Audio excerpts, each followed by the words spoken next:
भारत आने के लिए जनवरी में कुंभ से लेकर मकर संक्रांति के बाद से जो तमाम त्योहार हैं उनमें। आज हम बात कर रहे हैं भारत और नाइजीरिया के संबंधों पर। प्रधानमंत्री की यात्रा के क्या मायने हैं, इसी पर हमारा विशेष है। भारत नाइजीरिया करीबी और विश्वसनीय मित्र। दो वरिष्ठ मेहमान हमारे साथ मौजूद हैं। अमृत लुगून साहब, वरिष्ठ पूर्व राजनयिक, हमारे साथ मौजूद हैं, और अतुल अनेजा, विदेश मामलों के जानकार, हमारे साथ जुड़े हुए हैं। आप दोनों का ही बहुत बहुत स्वागत है। सबसे पहले एम्बेसडर आप ही के पास आना चाहेंगे। एम्बेसडर लुगून, आप किस तरह से इस पूरी यात्रा को अब देख रहे हैं? क्योंकि जो संबंध भारत और नाइजीरिया के हैं, लंबे संबंध है, रणनीतिक संबंध है, रक्षा संबंध भी बहुत मजबूत रहे हैं। ऐसे में इस यात्रा में 3 समझौते हुए हैं, लेकिन पूरी यात्रा को कैसे देखते हैं? जी, ये नमस्कार फिर से। ये पूरी यात्रा जो है ये बहुत अहम है अभी के दोनों देशों के संबंध के बीच में।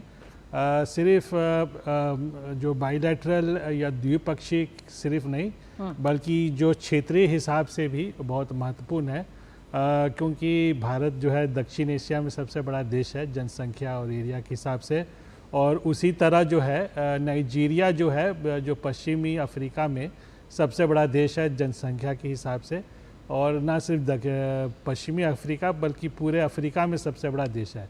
और तो इसी को देखते हुए 2007 में जब हमारे पूर्व प्रधानमंत्री जो उनके पिछला विजिट हुआ था 2007 में, जो हमारा बायलैटरल रिलेशन है उसको स्ट्रेटेजिक लेवल पर ले जाया गया। उसके बाद सब फिर हमारा रक्षा संबंधी जो है कि ये समझौता हुआ, फिर हमारा कॉमर्स में हुआ, फिर अभी हाल के दिनों में जो है जो हमारे नेशनल सिक्योरिटी एडवाइज़र हैं NSA, उनके स्तर पर जो है वार्ता शुरू हुई। अब तक 2 हो चुकी है, एक तो अभी बहुत हाल में हुआ था। तो और जो अफ्रीका यूनियन को पिछले बार जब G20 समिट हुआ था दिल्ली में, तो उसमें नाइजीरिया के जो नए राष्ट्रपति हैं जो टिनुबू साहब, तो वो आए थे, और पिछले साल ही उन्होंने नाइजीरिया के जो चुनाव हुए थे उसमें राष्ट्रपति पद का ग्रहण किया था। और उस समय भारत के तरफ से प्रधानमंत्री के स्पेशल रिप्रेजेंटेटिव होके हमारे मंत्री राजनाथ सिंह जी गए थे। तो हमारे देशों के बीच में काफ़ी बड़ा जो है कि ये बढ़ता संबंध है। डिफेंस में, रक्षा में जैसे कहा, फिर कृषि क्षेत्र में जो नाइजीरिया बहुत बड़ा क्षेत्र है, लेकिन उनको एग्रीकल्चर प्रोडक्ट्स की काफ़ी डिमांड है। और जो उत्तरी नाइजीरिया में है वहाँ पर पशुपालन काफ़ी बड़े पैमाने पर होता है, लेकिन फिर भी हम देखते हैं कि वो नाइजीरिया जो है कि दूध आयात करता है, जबकि उनके पास पशुओं का बहुत बड़ी जनसंख्या है। तो जो संबंध बढ़ाने के काफ़ी बिल्कुल है इस क्षेत्र, इस जो विजिट है इसके बिल्कुल एम्बेसडर, जैसे आप कह रहे हैं कि सहयोग को बढ़ाने का बहुत स्कोप है और उस स्कोप के तहत ही नए क्षेत्रों की तलाश की जा रही है। अतुल जी, आप ही से जानना चाहेंगे, आज जो 3 समझौते हुए हैं, सांस्कृतिक आदान प्रदान है, सीमा शुल्क, सर्वेक्षण सहयोग पर भारत के साथ समझौता ज्ञापन पर हस्ताक्षर हुए हैं। हमने देखा है कि नाइजीरिया के साथ हालांकि पिछले कुछ समय में व्यापार में कुछ कमी आई है, लेकिन फिर भी रक्षा क्षेत्र में भारत का एक अच्छा सहयोग रहा है। तेल को लेकर जिस तरह से व्यापार भारत और नाइजीरिया का रहा है, वो एक अच्छा व्यापार रहा है, बड़ा साझेदार भारत रहा है नाइजीरिया के लिए। ऐसे में नए क्षेत्रों को ढूंढा जा रहा है। हालांकि आज के समझौतों में रक्षा क्षेत्र के समझौते नहीं है जिनकी उम्मीद की जा रही थी। जी हाँ रितु जी, ये बहुत ही अहम जो 3 या 4 जो हुए हैं एग्रीमेंट्स आज, उसमें मैं रक्षा की खासकर बात करूंगा, क्योंकि डिफेंस कॉर्पोरेशन के बारे में प्रधानमंत्री ने जो अपना जो भाषण दिया, जो प्रवासी भारतीय थे, उसमें भी ये जिक्र किया गया। हमारे जो दूसरे गेस्ट एम्बेसडर साहब ने बात की थी, राजनाथ सिंह का जो विजिट रहा है, तो एक तरह से एक रक्षा की जो एस्पेक्ट है, इसके ऊपर काफ़ी अब फोकस हो रहा है। प्रधानमंत्री ने अपने भाषण में बात की थी कि आपको तेजस देख के गर्व होता है, नहीं हुआ। मुझे नहीं पता कि इसमें उसमें कोई एंगल देखा जा सकता है, लेकिन एक चीज़ हमें पता है कि भारत अब एक एक्सपोर्टर बना है, डिफेंस एक्सपोर्टर का, और एक जो बहुत महत्वपूर्ण एक्सपोर्ट का हमारा प्रोडक्ट जो बना है वो तेजस एयरक्राफ्ट भी बना है। तो मुझे लगता है रक्षा के ऊपर एक बहुत बड़ी बात हुई है। एनर्जी के ऊपर जो है वो, जैसे हम देख रहे हैं कि नाइजीरिया एक बहुत बड़ा ऑयल प्रोड्यूसर है, तो एनर्जी सिक्योरिटी के हिसाब से भी ये बहुत इम्पोर्टेंट है, क्योंकि भारत एक सबसे बड़ा, one of the most important consumers है एनर्जी का। हमारा जो अभी तक जो तेल आता है वो गल्फ कंट्री से आता है, लेकिन मुझे लगता है कि डाइवर्सिफिकेशन की अगर नज़रिए से देखें और एनर्जी सिक्योरिटी की तरफ से देखें तो नाइजीरिया एक बहुत बड़ा पार्टनर आता है। एजुकेशन, एग्रीकल्चर, ये बहुत बड़े बड़े और एस्पेक्ट्स हैं जो हमें जोड़ते हैं। लेकिन मुझे अगर बिग पिक्चर देखें तो अगर हम G20 जो भारत ने जिसकी अध्यक्षता की थी, हमने कहा था हमारी आउटरीच ग्लोबल साउथ की तरफ रहेगी, और ग्लोबल साउथ में अगर देखा जाए अफ्रीका कॉन्टिनेंट उसमें बहुत इंपॉर्टेंट है, और सबसे बड़ा देश नाइजीरिया आता है और रिसोर्सिस देश है। तो इसका जो ट्रैक्शन मिल सकती है हमें पूरे ग्लोबल साउथ के लिए, उसका ये एक इंजन बन सकता है भारत और नाइजीरिया की तरफ से। प्रधानमंत्री ने अपने भाषण में ये भी कहा था कि ये जो यूएन के बारे में अगर हम बात करें, यूएन एक्सपेंशन सिक्योरिटी काउंसिल की, इनको तय करना है अफ्रीका को कि कौन सा देश उनका कैंडिडेट होगा। लेकिन एक तरह से कैंडिडेट में नाइजीरिया भी आता है, साउथ अफ्रीका है और है, लेकिन ये अफ्रीका का फैसला है। तो एक तरह से पॉसिबिलिटी है कि नाइजीरिया की भी कैंडिडेचर हो, तो एक तरह से एक मिड लेवल से इससे बिग पावर की क्षमता रखता है नाइजीरिया। तो इसलिए भारत और नाइजीरिया के संबंध सिर्फ बायलैटरल नहीं है, जैसे एम्बेसडर साहब ने कहा है, ये इसका जो इम्पैक्ट है ये पूरे अफ्रीका पे, ग्लोबल साउथ पे, और जैसे प्रधानमंत्री ने कहा कि उम्मीद की किरण की तरह आता है ये जो पूरा विजिट है नाइजीरिया के लिए, इससे और भी देश प्रेरित हो सकते हैं। भारत की छवि अफ्रीकन कॉन्टिनेंट में बिल्कुल इससे ज़्यादा बढ़ेगी, और ये बहुत ही अहम स्ट्रैटेजिक पार्टनरशिप जो बात हो रही है उसको विस्तार दिया जा रहा है, उसमें एक और पहलू इस बार ऐड किया गया है। अम्बेसडर, जिस तरह से अतुल जी कह रहे हैं, भारत ने एक और पहलू ऐड करा है, साथ ही प्रधानमंत्री ने बहुत साफ संकेत दिए हैं कि आने वाले समय में या मौजूदा समय में भी नाइजीरिया की वैश्विक पटल पे बहुत अहमियत है।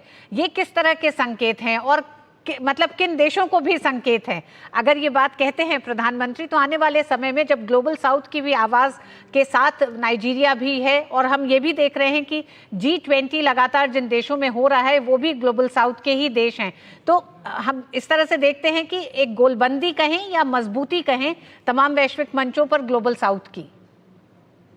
हाँ जी, ये एक नोट करने की बात है कि अभी प्रधानमंत्री हम कुछ समय बाद रियो जेनेरो जाएंगे G20 में शामिल होने के लिए, और ऐसा है कि जो नाइजीरिया के राष्ट्रपति हैं टिनुबू, वो भी उस में आमंत्रित हैं।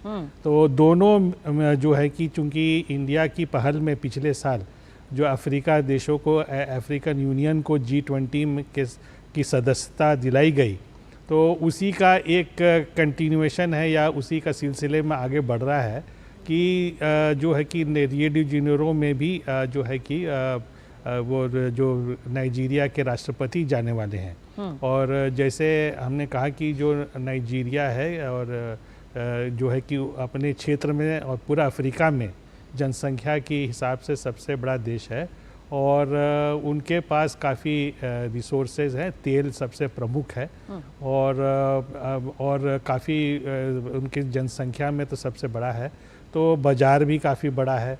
और वहाँ पर जो भारतीय समुदाय के लोग हैं जो सबसे बहुत बड़ा है, 60,000 के करीब अभी पहुँच गया है। और प्रधानमंत्री ने कहा भी, जैसे द्विपक्षीय जो उनकी जो मीटिंग हुई उसमें जो उनके राष्ट्रपति हैं, भारतीय लोगों का जो योगदान है उस देश में, उनको सराहा। और इवन जो लोकल जो वहाँ के जो बिजनेसमैन हैं, जो सबसे बड़े उस क्षेत्र के जो बिजनेसमैन हैं, मिस्टर डेंगोटे, जिनका कि बहुत बड़ा ग्रुप है, और शायद पिछले साल ही उन्होंने लेगोस शहर में एक बहुत बड़ा जो है पेट्रोकेमिकल प्लांट और फर्टिलाइज़र प्लांट उन्होंने बनाया है जी। और वहाँ पर सबसे ज़्यादा जो अहम पोजीशन पर हैं वो भारतीय लोग हैं, जबकि वो नाइजीरियन है। जी हाँ, तमाम ऐसे क्षेत्र हैं जहाँ भारतीयों का बड़ा सहयोग है। सबसे बड़ा जो सुपर स्पेशलिटी हॉस्पिटल है वो भारतीयों का ही एक तरह से वहाँ पर विकसित किया हुआ है। अतुल जी, किस तरह से हम देखते हैं रक्षा संबंधों में, हम देख रहे हैं कि भारत और नाइजीरिया बड़े नज़दीक है, लेकिन उन संबंधों को और विदेश नीति में और आने वाले समय में भू राजनीतिक प्रभावों को भी देखते हुए किसी भी देश के साथ संबंध दूरगामी किस तरह से आने वाले समय के लिए उन्हें तैयार किया जाए, भविष्य के लिए तैयार किया जाए, उस पर ध्यान होता है। तो इस पूरी यात्रा में आप कैसे देखते हैं नए क्षेत्रों का खुलना, साथ ही साथ भविष्य की उन चुनौतियों को भी ध्यान में रखते हुए इस यात्रा को आप कैसे देख रहे हैं? वो कौन से मुश्किलें थी जिन्हें सुलझाता हुआ प्रधानमंत्री का ये दौरा दिखाई दे रहा है आपको? देखिए ऋतु जी, कि जब आप संबंध लॉन्ग टर्म रिलेशनशिप की बात करते हैं तो एक रिलेशनशिप हो पीपल टू पीपल और ये सॉफ्ट पावर का जो एरिया जिसको कहते हैं, तो वो एक स्ट्रॉन्ग एलिमेंट है, क्योंकि हमें टूरिज्म एंगेजमेंट और यूथ की एंगेजमेंट जो है वो ज़्यादा बढ़ानी है। वो एक बहुत बड़ी चुनौती है कि एंगेजमेंट सिर्फ ये एग्रीमेंट्स पे नहीं होती, उसको ज़मीन पे लाने के लिए अब आपको काफ़ी मेहनत करनी पड़ती है। तो टूरिज्म का क्षेत्र, पीपल टू पीपल कनेक्टिविटी, ये ज़रूरी है। दूसरा मैं समझता हूँ कि कल्चर की जो स्कोप है हमारा, अब जैसे हम बॉलीवुड की बात करते हैं, अफ्रीका में एक बहुत बड़ी फिल्म इंडस्ट्री है नाइजीरिया की जिसको नॉलीवुड कहते हैं। तो दोनों को क्या हम साथ ला सकते हैं, एक नया एस्पेक्ट है, क्योंकि मैं बात कर रहा हूँ यूथ एंगेजमेंट की, यूथ को साथ लाने के लिए। जो इंटरनेट वाली जनरेशन है, जो फेसबुक और इंस्टाग्राम पे जो काम करती है, उनको हम कैसे जोड़ें, ये एक बहुत बड़ी एक नेक्स्ट जनरेशन को हम कैसे जोड़ें, ये मुझे लगता है कि बहुत बड़ी एक चुनौती होगी। एक और चीज़ जो है, अगर हम देखिए, नाइजीरिया भी आतंकवाद से बहुत पीड़ित रहा है। बोको हराम करके एक ऑर्गेनाइजेशन रही है। तो एक ये क्षेत्र भी है जिसमें हमारा सहयोग और बढ़ना चाहिए। एम्बेसडर साहब ने जिक्र किया था NSA की 2 विजिट, एक रिसेंट विजिट के बारे में। मुझे लगता है 2021 में पहली विजिट NSA स्तर पे हुई थी, जो बैठक हुई थी। जी, एक वो सिक्योरिटी एलिमेंट भी जो है, इंटेलिजेंस शेयरिंग, सिक्योरिटी और काउंटर टेररिज्म, मुझे लगता है कि नाइजीरिया जिस तरह से खुद पीड़ित है और खुद इन्फ्लुएंशियल है पूरे वेस्ट अफ्रीकन रीजन में, तो ये एक और जो हमारा पॉइंट ऑफ कनेक्टिविटी मुझे लगता है कि ये होना चाहिए, हो भी रहा है और शायद इसको और मजबूती की जरूरत है। जी हाँ, रक्षा क्षेत्र, स्वास्थ्य, कृषि के साथ ही साथ तमाम नए क्षेत्रों को भी एक तरह से भारत और नाइजीरिया अपने संबंधों में तलाश रहा है। प्रधानमंत्री ने बहुत साफ कहा है कि नाइजीरिया वैश्विक राजनीति और विश्व पटल पर अहम है। साथ ही साथ उन्होंने कहा कि प्रधानमंत्री की ये यात्रा, यानी कि 17 साल बाद भारत के किसी प्रधानमंत्री की यात्रा भारत नाइजीरिया संबंधों में एक नया अध्याय जोड़ने जा रही है। साथ ही प्रधानमंत्री ने कहा कि आतंकवाद, अलगाववाद, ड्रग तस्करी, पायरेसी जैसे तमाम ऐसे मसलों पे भारत और नाइजीरिया सहयोग के साथ आगे लगातार काम करता रहेगा। बहुत बहुत धन्यवाद अतुल जी, आपका भी, एम्बेसडर आपका हमारे साथ इस विशेष बातचीत में जुड़ने के लिए। न्यूज़ नाइट पे वक्त एक छोटे से ब्रेक का। आपके घर के खाने में रेस्टोरेंट जैसा स्वाद ले आए MDH का शाही पनीर मसाला। पनीर को क्या मस्त बना डाला।